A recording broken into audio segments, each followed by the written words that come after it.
हमारे चैनल में आपका बहुत बहुत स्वागत है। सभी को मेरा नमस्कार। राधे राधे।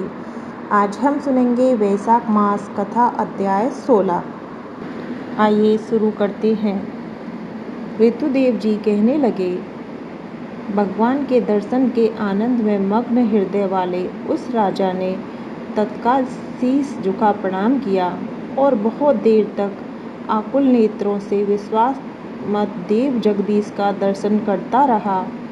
फिर चरण धोकर जल सिर पर धारण किया और बहुमूल्यवान आभूषण चंद नदी से पूजन करने लगा। धूप दीप फूल माला नैवेद्य और आत्म समर्पण आदि से विष्णु भगवान को प्रसन्न कर बोला, हे निर्गुण विश्व मूर्ते, आपके चरणारविंद धन्य हैं। ये शरणागतों के पाप दूर करने वाले हैं। तुम्हारे चरणारविंद को भूल तृषा से व्याकुल अनेक योनियों में भ्रमण करता हूँ। मैंने ध्यान किया, न साधु सेवा की, न तुम्हारी कथा सुनी। उस अपराध से शत्रुओं ने मुझे पराजित कर दिया। मेरा वैभव नष्ट हो गया। तब मैं वन में गया। मेरे अपने गुरुओं के स्मरण करते हुए गुरु ने आकर मेरी दीन दशा पर दया कर दुख से छुड़ाने का उपाय बताया। उनके बताए वैशाख के धर्म कार्य जो सुफल देने वाले हैं, मैं करने लगा, जिनके प्रभाव से मुझे संपूर्ण वैभव मिला और मैं अत्यंत प्रसन्न हूँ। हे परमात्मन संतों पर अनुग्रह करने वाले, तुमको नमस्कार है। हे जगन निवास, हे देवेश, आप प्रसन्न हो जाइए, जिससे आपके चरण कमलों में मेरी स्मृति हो।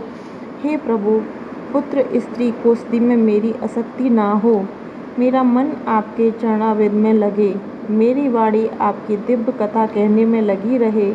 मेरे नेत्र आपकी मूर्ति के दर्शन में लगे रहें, कान तथा श्रवण में, और जहाँ आपके कमल गुणानुवाद में अर्पित हों। नासिका आपके चरण कमल का मकरांध सूंघने से प्रवत हो। हाथ आपके मंदिर की सफाई करने में तथा आपके भक्तों के सुगंध युक्त चंदन लेपन में लगे रहें। पाँव आपकी कथा में ले जाएं। मेरी मुद्रा सदा आपकी वंदना में, कामना आपकी कथा में, बुद्धि आपके विचार में सदा लगी रहे। साधु संगत आपकी श्रेष्ठ कथाओं के गान में मेरे दिन बीते। हे प्रभु, एक पल भी आपके प्रसंग बिना व्यतीत ना हो। हे विष्णु, मैं संपूर्ण राजपुत्र पौत्रादि किसी की भी इच्छा नहीं करता हूँ। मैं आपके चरण कमल की सेवा का इच्छुक हूँ। राजा की ऐसी स्थिति सुन भगवान प्रसन्न हो बोले, तुम पाप रहित निष्काम मेरे भक्तों में श्रेष्ठ हो। 10 सहस्त्र वर्ष की तुम्हारी अवस्था हो। दिव्य धन संपत्ति, मेरी दृढ़ भक्ति और अंत में मेरी सजायुता मिलेगी। जो प्राणी तुम्हारी की हुई स्तुति करेंगे, वे उन पर प्रसन्न होकर उन्हें निसंदेह भक्ति और मुक्ति दूंगा।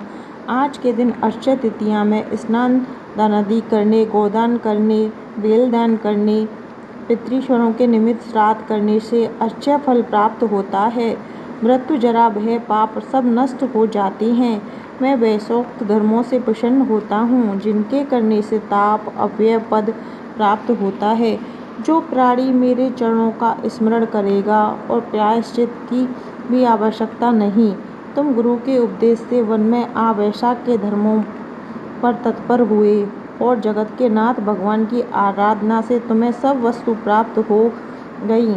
इस धर्म से प्रसन्न हो मैंने तुम्हें दर्शन दिया है। अब तुम देवताओं के लिए भी दुर्लभ इच्छित भोगों को भोगो। देव जनार्दन राजा का ऐसा वर दे वहीं अर्थन ध्यान हो गए।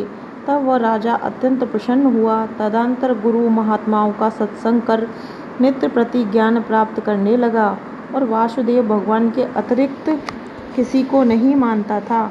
वैशाखोत्सव सभी धर्मों को बारंबार करने से पुत्र पौत्रादि की वृद्धि हुई और संपूर्ण मनोरथ का भोग अंत में चक्रपाणी विष्णु भगवान की सयुज्यता को प्राप्त हुआ। जो इस परम सुंदर आख्यान को सुनते सुनाते वे सब पापों से छूटकर विष्णु भगवान के परम पद को प्राप्त हुए।